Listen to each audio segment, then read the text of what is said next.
चाकूनेही कापू शकाल इतकं घट्टसर मलाईदार असं हे दही आज आपण पाहतोय। नमस्कार, मी अश्विनी किचन पेन या चॅनलमध्ये तुमचं खूप खूप स्वागत आहे। तर आज आपण परफेक्ट असं घट्टसर दही बनवतोय। प्रत्येक महिलांच्या बाबतीत एक तक्रार असते, ती म्हणजे दही बनवल्यानंतर दही पातळ होते आणि दही खूप आंबट सुद्धा होते। अशा प्रकारे सेट करण्यासाठी काही टिप्स तुम्हाला फॉलो करावे लागतील। त्यासाठी आपल्या चॅनलला तुम्ही सबस्क्राइब केला नसेल तर प्लीज सुरुवातीला सबस्क्राइब करा। चला तर मग वेळ न घालवता आपल्या छान रेसिपीला सुरुवात करूया। तर इथे मी पातेल्यामध्ये फुल फॅट क्रीमचं दूध घेतलं आहे। तर फुल फॅट म्हणजेच म्हशीचं दूध आपल्याला वापरायचं आहे।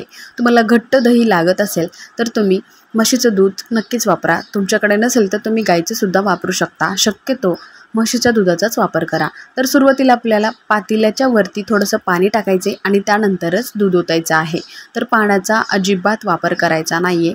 प्रत्येक महिला दूध ओतल्यानंतर थोडंसं पाणी टाकतात, तर आपल्याला पाण्याचा वापर न करता हे दही बनवायचं आहे।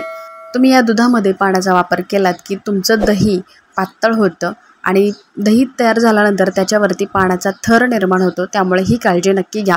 आता आपलं दूधसुद्धा छान तापलं गेलं। आता याला थंड करण्यासाठी एक 10 मिनिटासाठी आपल्याला ठेवायचं आहे। तर रूम टेम्परेचरवरती थंड करायचे। थंड केलेल्या दुधामध्ये आपल्याला बोट घालायचे आणि बोट घालून आपल्याला बघायचे की आपल्या बोटाला सहन होईल इतपत हे दूध कोमट झालं पाहिजे। जास्त थंड किंवा जास्त गरम सुद्धा नसू नये। तर एका वाटीमध्ये इथे मी दही घेतलं आहे 2 ते 3 चमचे।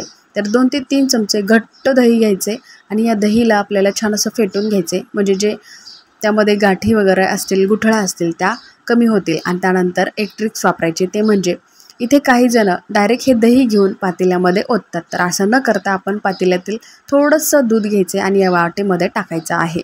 आता इथे मी एक डब्याचा वापर केला आहे, कारण हवाबंद डब्यामध्ये आपण दही सेट करायला ठेवलं की दही खूप छान प्रकारे सेट होतं, अजिबात पातळ होत नाही। तर ही काळजी घेऊन आपल्याला हे सेट करण्यासाठी डबा ठेवायचा आहे। तर इथे डबा घेऊन आपल्याला या दह्याचा संपूर्ण डब्याला लेप लावायचा आहे। तर अशा प्रकारे आपण लेप लावून घेऊया आणि त्यानंतरच दूध ओतायचं आहे। तर ही प्रोसेस तुम्ही नक्की फॉलो करा, जेणेकरून तुमचं दही अजिबात बिघडणार नाही। तर हे बघा, पातेल्यातील सर्व दूध मी या डब्यामध्ये ओतून घेते। तर प्रत्येकजण म्हणतात की दही बनवल्यानंतर दही पातळ होतं किंवा आंबट होतं, त्याच्यावरती पाण्याचा थर साचतो। तर अशा काही नकळत आपण गोष्टी टाळल्या ना की आपलं व्यवस्थित दही सेट होतं। तर इथे मी रात्रभर दही सेट करण्यासाठी ठेवत आहे। तुमच्याकडे वेळ नसेल तर तुम्ही अगदीच 5 ते 7 तासासाठी सुद्धा ठेवू शकता। तर रात्रभर दही सेट करून झाल्यानंतर सकाळच्या वेळेला आपण हे उघडून बघूया। तर हे बघा, याचं झाकण उघडल्यानंतर तुम्हाला दिसत असेल आपलं दही मस्त असं सेट झालं आहे। मलाईदार दही तुम्हाला बनवायचं असेल तर अशा मी सांगितलेल्या ट्रिक्स नक्की फॉलो करा, म्हणजे तुमचं सुद्धा दही छान असं तयार होईल।